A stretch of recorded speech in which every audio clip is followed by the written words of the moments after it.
presidente della Lazio e consigliere della Federalcalcio Claudio Lotito ha formalizzato un'offerta riservata di acquisto per Alitalia. Ora Lotito dovrà convincere Ferrovie di avere la competenza necessaria per entrare nella nuova gestione della futura Alitalia, con Ferrovie dello Stato e Delta Airlines. Il caso è arrivato anche a Palazzo Chigi, dove, come riferito dalla Lega, sono state valutate le manifestazioni di interesse pervenute per definire presto la questione.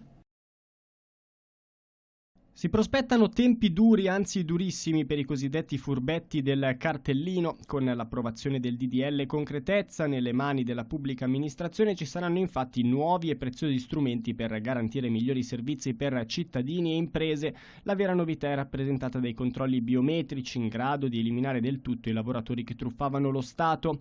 La videosorveglianza e la rilevazione delle impronte digitali contro le false attestazioni della presenza in ufficio rappresentano una misura davvero rivoluzionaria, ha spiegato il ministro per la pubblica amministrazione Giulia Bongiorno. Inoltre il ministro ha sottolineato come ci saranno assunzioni e un reclutamento mirato per dare linfa a tutte le amministrazioni. Viene confermato il turnover 100% e vengono individuate le professionalità da reclutare in via prioritaria, come ad esempio esperti in digitalizzazione, in gestione dei fondi strutturali e in semplificazione amministrativa.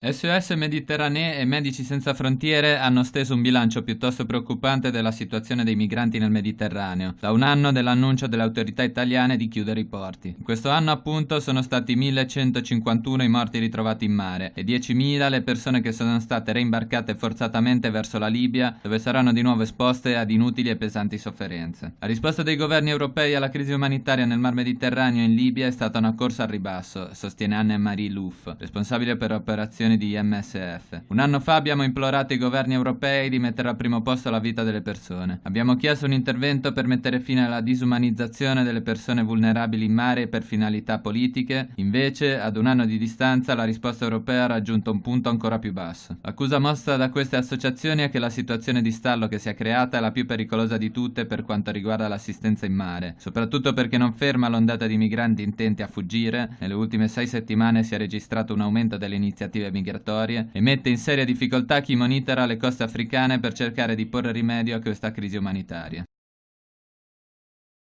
Google Maps introduce nuovi servizi, primo tra tutti il servizio SOS Alert, che avvisa gli utenti in caso di disastri naturali. Per quanto riguarda gli uragani, l'applicazione avvertirà l'utente se questo si trova vicino ad un'area che sarà colpita, mentre in caso di terremoti l'app mostrerà l'epicentro e l'area interessata dalle scosse. Il popolare servizio di mappe introduce anche il tachimetro, uno strumento che indica in tempo reale la velocità a cui si sta viaggiando e manda un alert al guidatore se questo sta superando i limiti di una certa zona.